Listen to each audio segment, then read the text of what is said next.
Hello, everyone, and welcome to Indiana Golf Magazine. I'm Brian Hammonds. The major season is upon us in Indiana golf, and that's where we'll start with the 125th playing of the Indiana Amateur, played at the Ackerman-Allen course at Purdue. That's our top story, brought to you by the Chariot Automotive Group.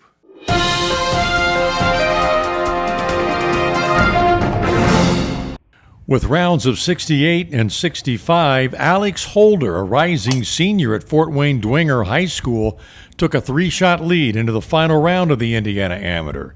But he struggled to a front nine 38, and it was Westfield's Will Harvey who took advantage. The soon-to-be freshman at Purdue shot 34 on the front nine, including this birdie at the ninth to take a one-shot lead. But he shot two over on the back to fall out of contention. 2015 champion Sean Rowan went on a tear on the back nine, with birdies on 12, 13, 16, and 17 to get to 10 under par.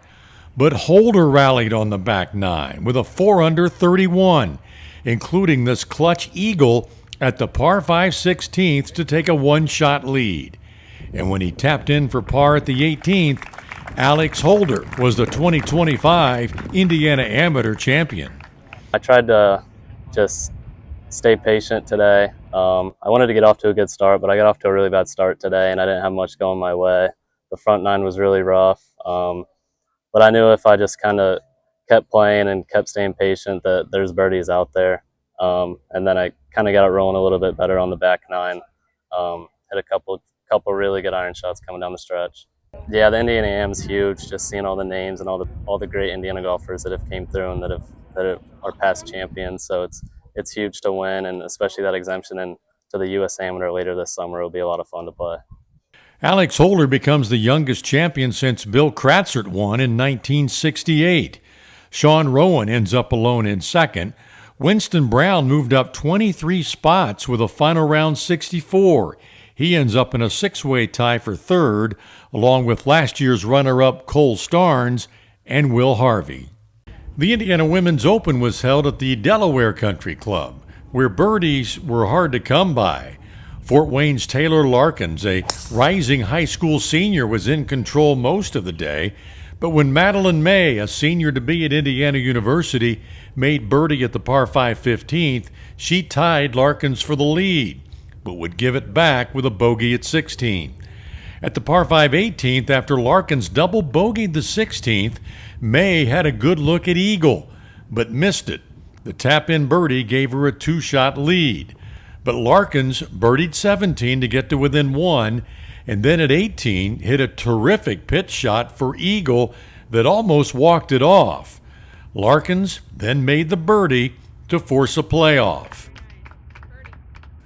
May bogeyed the first playoff hole, and Larkins had a chance to end it, but missed her par putt. Given new life, May took advantage on the second playoff hole.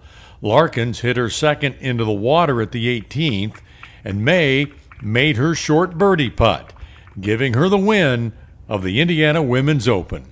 I kind of figured that I was getting somewhere close to the leaderboard. I think it played a little bit tougher today. Some of the pin placements were a little bit tricky, so I knew that I had a good round going and that I was making some really good up and downs when I got myself out of position. So I kind of figured that I would be somewhere closer to the top of the leaderboard. And I haven't had a college career that I wanted, so this is a really good starting place for my rising senior year. Madeleine May began the final round 2 shots back. Her 71 was one of only 2 rounds under par over the 2 days. Samantha Brown eagled the 18th to finish in a tie for third, along with Jana Ralston, who birdied 3 of her last 6. Two-time champion Lauren Tibbetts began the day tied for the lead, but shot 77 to finish tied for 8th. Some other events of note played in June. The PGA Senior Open was held at the Harrison Lake Country Club in Columbus, where Brad Mays came away the winner, shooting rounds of 73 and 69 to win by 2 over Bobby Delagrange. Gary Robinson and Quinn Griffin tied for third. The Northern Open was held in Crown Point, and Peyton Snoeberger shot 67 to win by 3 over Vince Drummond, Eric Steger, and Michael Davin. In junior golf, the Indiana Girls State Junior Championship was played at Coyote Crossing, and Maya Fujisawa Keeling shot one over after 3 days to win by one over Josie Kelly. By virtue of her win, Maya is exempt into the National Junior PGA Championship as well as the U.S. Girls Junior Amateur in Atlanta. The Boys State Junior Championship is decided in match play. In the semifinals, Will Harvey advanced to face the player he beat in a playoff to win the stroke play medalist honors, Peyton Blackard. And in the championship match, Blackard got his revenge, winning 2-up. Blackard also earns exemptions into the National Junior PGA Championship and the U.S. Junior Amateur. Our French Lick Resort Spotlight this month shines on Matt Vogt, the Indiana dentist who became a national story when he qualified for the U.S. Open, which enabled him to return to the venue where he grew up caddying.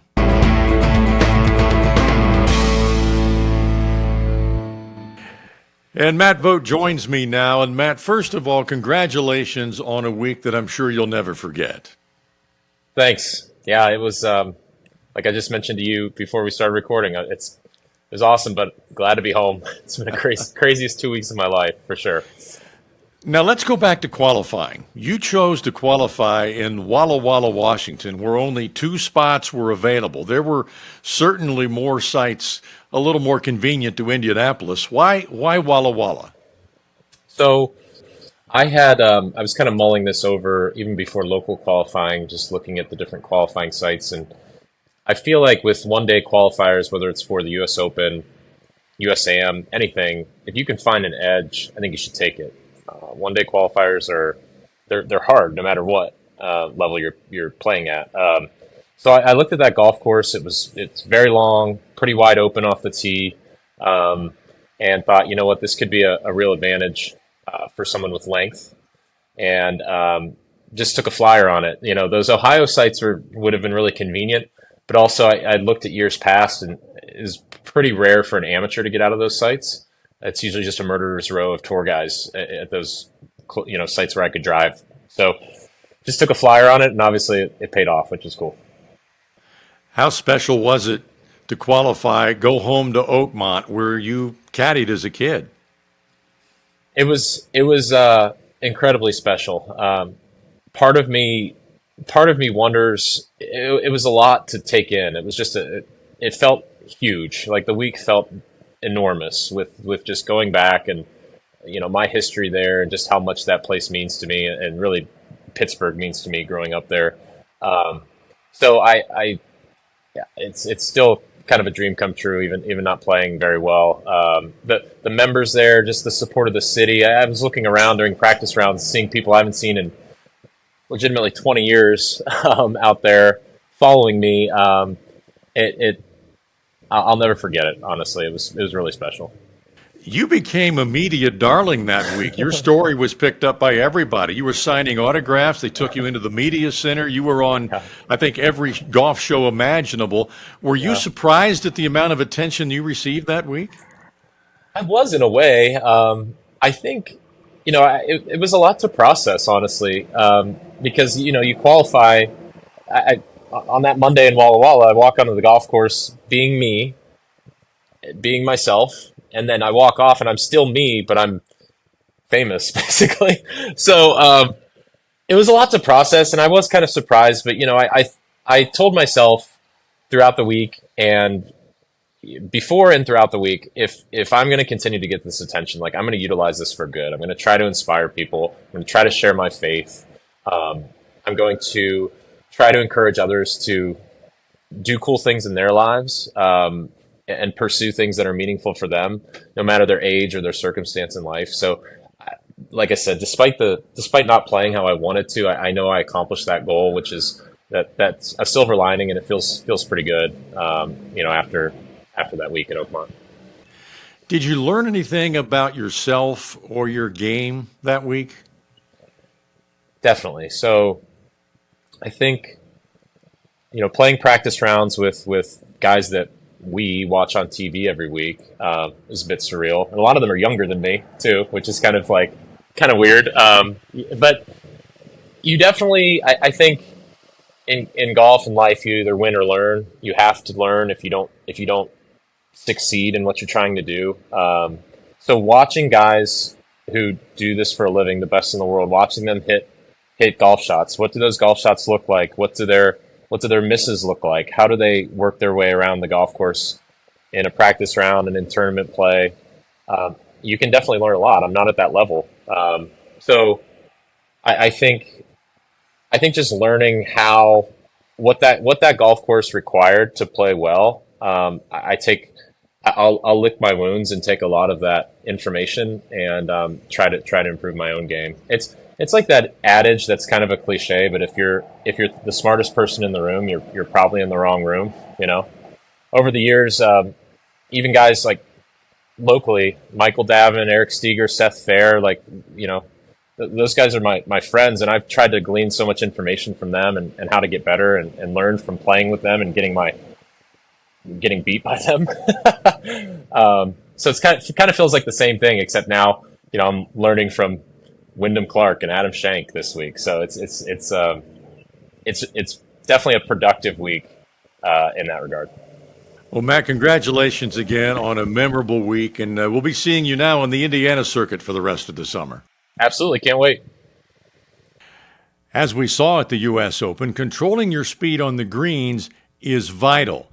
To help us with that, here's Mike Asbell with our Golf Performance Academy Tip of the Month.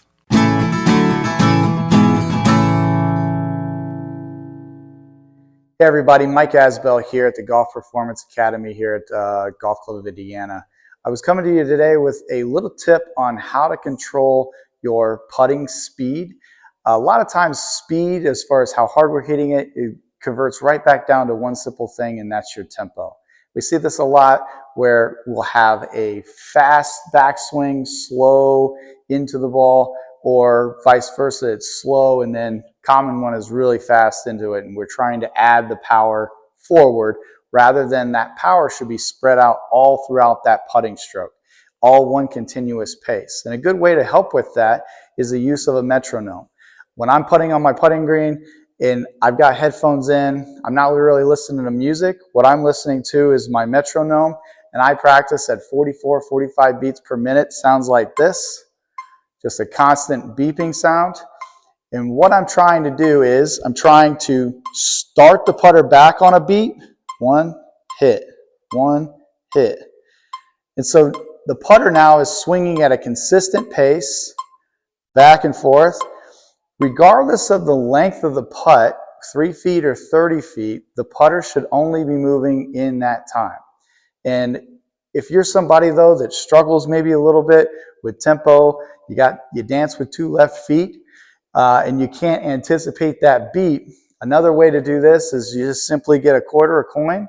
You can set it on the back of your putter. Most putters are going to have a little bit of a lip here, no problem.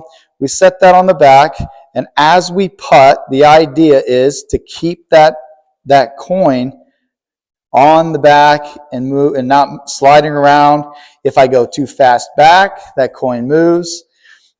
If I take it back and I take it back slow and I go fast forward, the coin falls off.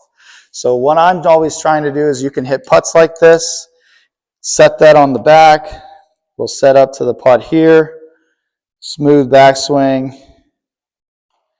keep the coin on.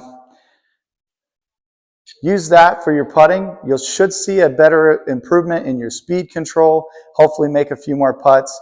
Like always, come out and see us at the Golf Performance Academy here at Golf Club of Indiana. We'll be happy to help with fixing your swing and lowering your scores. And here's what's coming up in July in Indiana golf. The Age Group Championship takes place on the 1st and 2nd at the Swan Lake Resort in Plymouth. The Indiana Open is the 14th through the 16th at the Delaware Country Club. The Women's Am is July 21st through the 23rd. The PGA Assistants Championship will be played at Rock Hollow in Peru, and you can see the nation's best junior players in action late in the month at the Junior PGA Championship at Purdue. And that will do it for this episode. I'm Brian Hammonds. Thanks for watching, and join us again next month for Indiana Golf Magazine.